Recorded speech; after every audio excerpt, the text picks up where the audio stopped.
I look around. You know what I see? Losers. I mean, like, folks who have...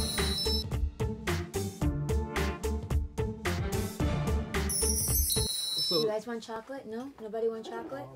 Nobody want chocolate? Ah, coño, me encanta. Zoe, always great to sit down and talk to you. Likewise. Now, you've been a part of 4 major franchises now, and it makes you a bona fide movie star. But more than that, I think you've really proven yourself as an action star. I know that we talked about this a little at Club Migana, but I know you grew up, you was a dancer. How much did that play into you being able to do these roles and deliver like these action sequences with those long legs and fast movement? I think if it wasn't for my ballet background, I would not be able to be doing the action films that I do. It's given me an ability to be so in tune with my body and to really push myself, because I sort of know my limitations, but I also know what I can do and what I can acquire to do if I just set my mind to it. Right. And I learned that through Avatar. You know, I went through such a grueling and amazing process of training through Avatar for 4 to 5 months that I thought, oh my God, like this is something I know it's a lot of work, but the payoff is so rewarding. Right.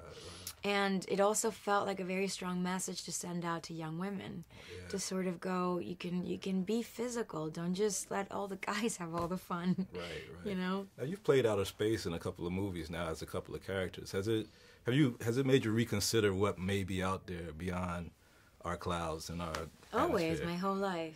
Yeah. My whole life, it's always felt like, what if? What's out there? Where are you? When are you coming? Can we go see you? It's fun. It would just feel like a whole waste of space if we were just completely alone. I would feel so vulnerable if that were, the case. Yeah. So I mean, in Avatar, you're fine in blue.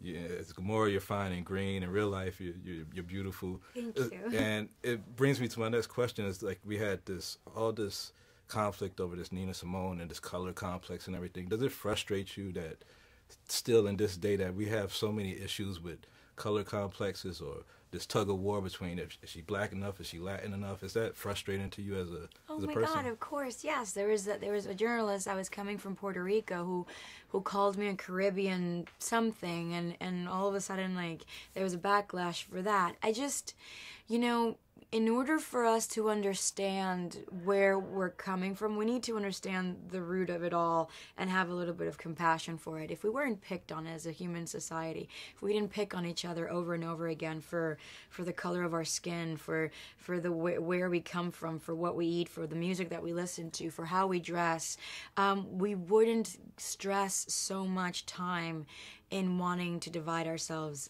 But we are people that want that force ourselves to live divided, when in reality we should be more together than we think.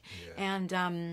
And so I could victimize myself and go, oh my God, why are they doing this to me? But I've never really been a victim. I try to understand where people are coming from, and then at the end I really tried to care for what other people say, but that is not in my nature to do so. Yeah. So at the end of the day, I can only trust that I come from a place of love, and if that lands wrong, then that's that's person's problem. That's never going to be mine. If I'm coming from a clean and pure place. Well, I believe you are, and I support you in whatever character you play. I love to see you on screen and in person. I love.